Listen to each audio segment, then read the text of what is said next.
ایک صحابی ہیں ابو دجانہ رضی اللہ عنہ، میرے نبی نے 25 غزوات میں سفر کیا، 25۔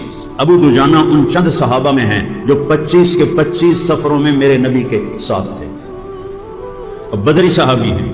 اور احد کی جنگ میں آپ نے کہا من یاخذ ھذا السیف، یہ میری تلوار کون پکڑے گا، کون لے گا لڑنے کے لیے؟ قام الناس، لوگ کھڑے ہو گئے کہ من یقوم بحقہ، اس کا حق کون ادا کرے گا؟ سارے بیٹھ گئے، زبیر، عمر، ابو دجانہ، یہ 3 آدمی کھڑے رہے، باقی سارے بیٹھ گئے۔ تو آپ نے وہ تلوار ابو دجانہ کو دی، یہ وہ ابو دجانہ ہے۔ حضرت زبیر کہنے لگے میں اس سے دلیر بھی ہوں، بالکل ٹھیک، اس سے طاقتور بھی ہوں، یہ بھی ٹھیک ہے، پھوپھی کا بیٹا ہوں، یہ بھی ٹھیک ہے، مجھے چھوڑ کے اس کو کیوں دیا، میں دیکھتا ہوں کیا کرتا ہے۔ ابو دجانہ نے تلوار اٹھائی اور ایک طرف سے قریش پہ حملہ کیا اور صفوں کو چیر کے پار نکل گئے۔ آگے عورتیں کھڑی تھیں اور ہندا گانا گا رہی تھی، نحن بنات طارق نمشی علی النمارق مشی القتل البوارق المسک فی المفارق والدر فی المخالق ان تقبلوا نعانق او تدبروا نفارق فراق غیر غامق۔ ابو دجانہ جو بڑھے، ساری عورتیں بھاگ گئیں، ہندا وقفت کھڑی رہ گئی ڈر کی وجہ سے۔ انہوں نے تلوار ایسے اٹھائی اور ہندا کے سر کے اوپر ایسے رکھی ایسے، اور پھر ہٹا۔ تو حضرت زبیر پیچھے پیچھے آ رہے تھے یہ دیکھنے کے لیے کہ کی کریں، میں دیکھا تھا صحیح۔ تو کہنے لگے جنگ میں کوئی عورت حصہ لے رہی ہو تو اسے مارنا جائز ہے؟ تو کہنے لگے یہ کیا کیا ہے؟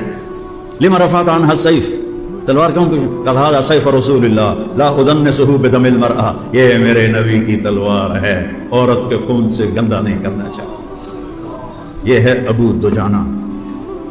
اور جنگ یمامہ میں شکست ہونے لگی، حضرت زید بن خطاب نے مہاجرین کا جھنڈا اٹھایا، شہید ہو گئے، جھنڈا گر گیا۔ سالم مولا ابو حذیفہ نے جھنڈا اٹھایا، شہید ہو گئے، جھنڈا گر گیا۔ پھر مہاجرین کا جھنڈا کوئی نہیں پکڑ سکا۔ خالد ابن ولید نے نعرہ لگایا براء این براء ابن مالک لأنه لو اقسم على الله لأبره، یہ ان صحابہ میں تھے، میرے نبی نے فرمایا کہ اگر یہ یوں ہاتھ اٹھا کے قسم اٹھائے تو اللہ اسے کبھی خالی نہیں لوٹاتا۔ براء اقسم علی اللہ۔ وہ کہنے لگا اخلص لي الانصار، میرے لیے انصار کٹھے کرو، انصار کہا یہ بھی تو ہی کر۔ ان کا یا معاشر الانصار ففروا الیہ کالنحل الی یعصوبها، کہنے لگے اما المدینہ فلا مدینہ، مدینہ بھول جاؤ، اما الرحال فلا رحال، واپسی بھی بھول جاؤ، ہا ہنا قبورنا، ہماری قبریں یہاں بنیں گی۔ تو 3000 انصار کو آگے قائد بنے، برا بن مالک، ثابت بن قیس بن شماس، کعب بن عجرہ، عباد بن بشر اور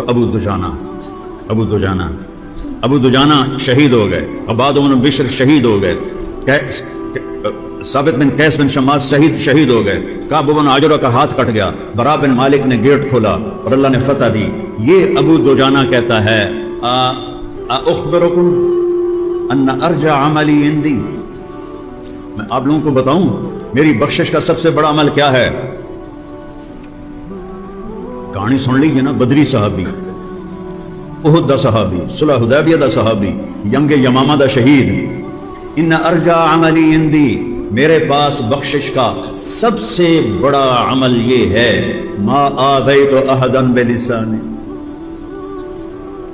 جراحات السنان لها التیام ولا یلتام ما جرح اللسان،